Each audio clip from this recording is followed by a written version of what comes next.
Okay, welcome back everyone.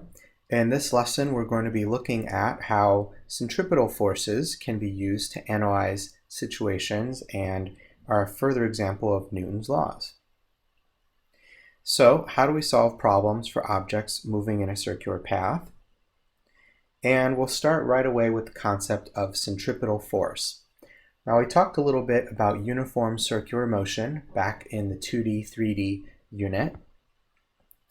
But it's an inwardly directed force which causes a body to turn, and here's the key: the centripetal force is going to be perpendicular to a velocity. So that's extremely important. Centripetal force comes from other forces. Centripetal force itself is not any individual force. It's kind of like saying that Batman is not just Val Kilmer or any of the other people who played Batman. Christian Bale, who else was Batman? That one other guy, well, it's not important. Oh, Ben Affleck, yeah, why couldn't I remember his name? Well, anyways, all these guys were Batman, but, none of them was the Batman. In other words, different forces play the role of the centripetal force. And in this case, we could have things like gravity, friction, tension, the electromagnetic force, and the normal force. We could even have a magnetic force being a centripetal force. So we'll talk about this later. So if we apply the sum of the forces is equal to ma, and we think about the fact that a is v squared over r for centripetal motion, then this gives us that the sum of the forces in centripetal motion will give us mv squared over r. So the first example of this that I want to talk to you about are curves on a highway. If you have a flat curve, friction will be the centripetal force responsible for turning the vehicle. It'll be a static friction force. We'll have mg and F normal, and the vehicle will want to move outwards because of inertia, which is really the tendency to move in a straight line, and friction will be trying to overcome that. So that's why it's a centripetal force. When you're on a banked curve, the normal force turns it because you have F normal, and a component of that points inwards. You could also have a component of friction, but that gets a little bit more complicated. So there's mg. Okay. All right. So for example, let's find the minimum safe turning radius for a car traveling at 60 miles per hour, which we saw earlier was 26.8 meters per second, on a flat roadway, assuming a coefficient of static friction of 0.70. So we draw our forces. We have normal force, we have force of gravity, and we have static friction. So the circle it's going in is kind of like that. Okay, now F net y is equal to 0, so we know automatically the normal force is mg, but F net x is going to be equal to ma centripetal. So that means that friction is going to be equal to m v squared over r, because we have F net in the centripetal direction is equal to ma centripetal. That's how we get to here. And so this is going to be mu times the normal force will be m v squared over r. The normal force is equal to mg in this case. And what we get here is that the turning radius, if we solve for r, will be v squared over mu times g. Okay? And we won't solve for the numbers. Well, I guess I could real quick. We just do 26.8 squared divided by 0.7 times 9.8. And that's going to give us about 105 meters. Okay. Sorry, I didn't mean to go forward quite so fast. All right, so now let's do a banked problem. Derive the expression for the best banking angle of a roadway. Sorry, get that out of there. Given the radius of curvature and the likely speed of the vehicles. Okay, so now we draw a picture and we note that right here we have a banked curve. So the normal force will actually be going like this, and gravity will be going downwards. And for now, what we're going to do is we're going to assume no friction. Later on we can, but for now we're not going to. Okay? And so what we can say is we can set up coordinates, so positive direction. And so we're going to have a component of F normal that points inwards. And so if I have a banked curve that has an angle of theta here, then I can make the argument that I'm also going to have an angle of theta up here. So if you think about this, this means that Fn in the x direction is actually going to be Fn sine theta. Okay? And Fn in the y direction will be Fn cosine theta. So if we set up our system,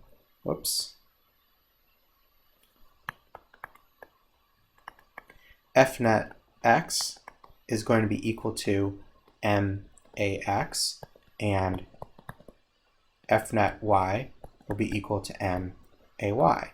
Let's do y first, because that's going to be F normal cosine theta minus mg is equal to 0.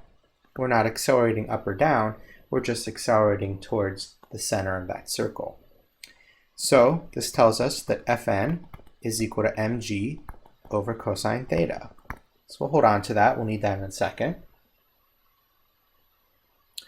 Then we're going to look at the forces in the x direction, and the only force in the x direction is really a centripetal force,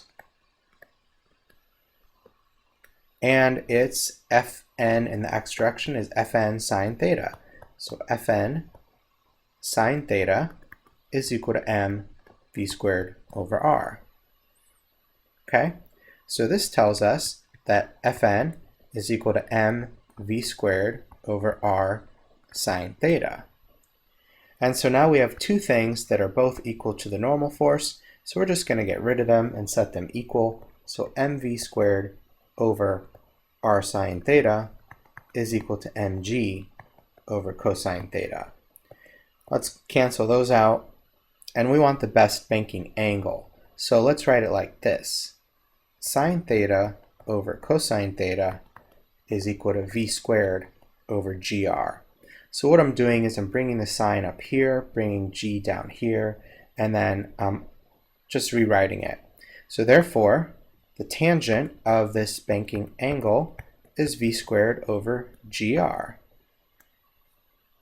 And hopefully you can see from this that we really do have a unitless expression, because v squared is meter squared per second squared, and acceleration times distance is also meter squared per second squared. So that works out.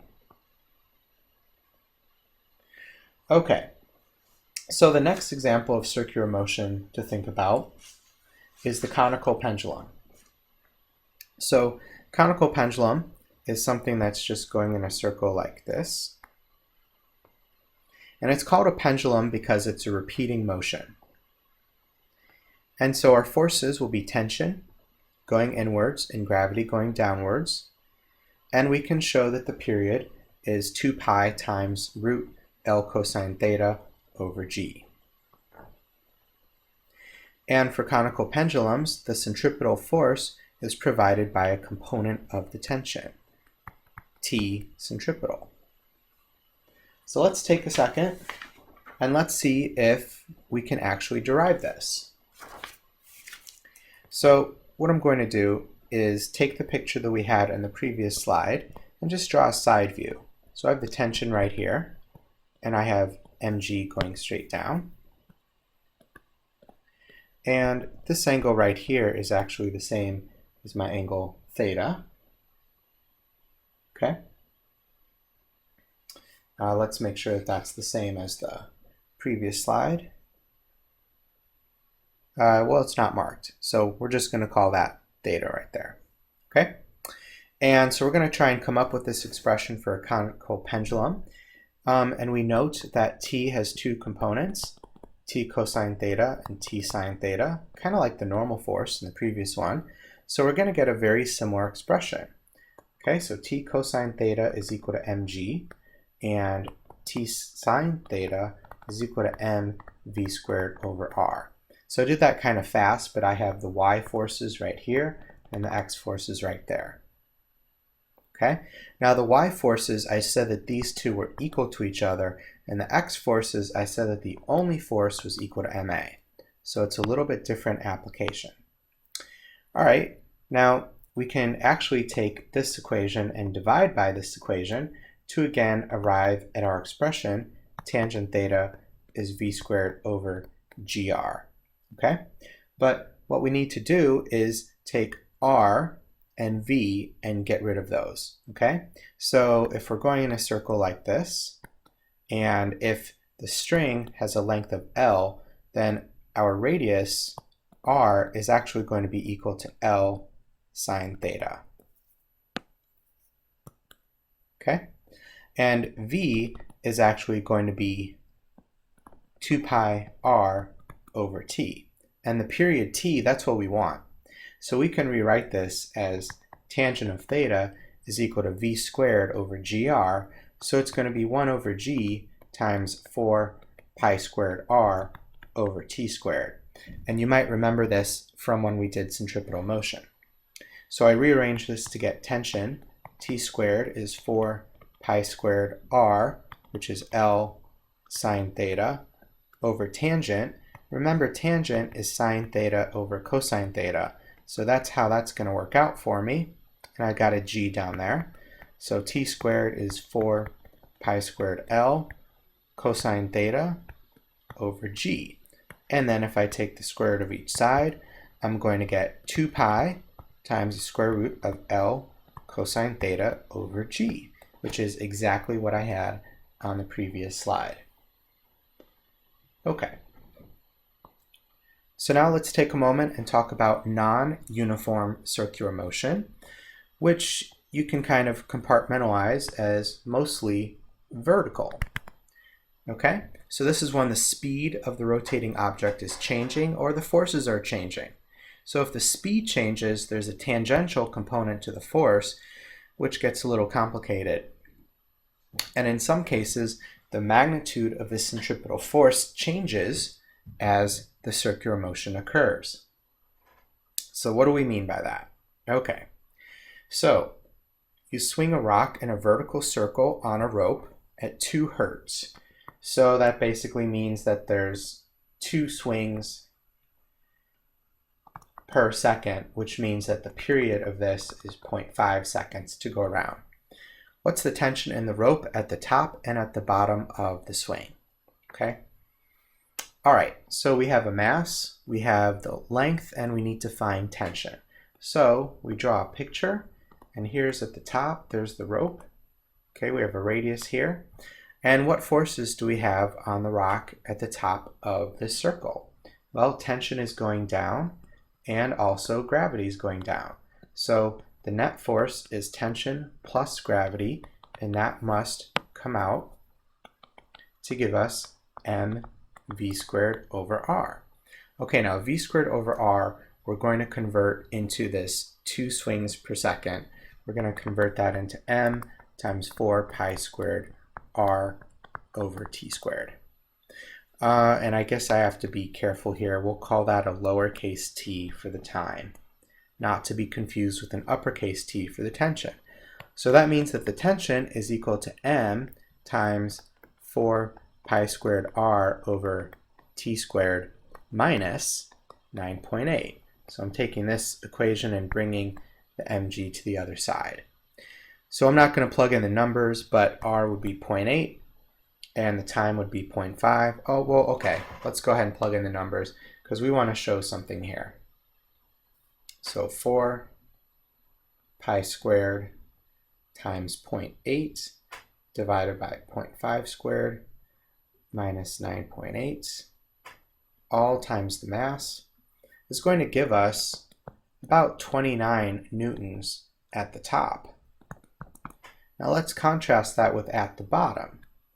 We still have tension going inwards, but this time it's up, and now mg is downwards. So at the bottom, we have to be careful. We have to say that inwards is the positive direction. So F net equals ma, centripetal. T minus mg is equal to ma. And this means that T is equal to m 4 pi squared r over t squared plus g. So the way that that would work is we plug in all our numbers and multiply by mass, and we get about 34 newtons at the bottom. So what can we take away from this?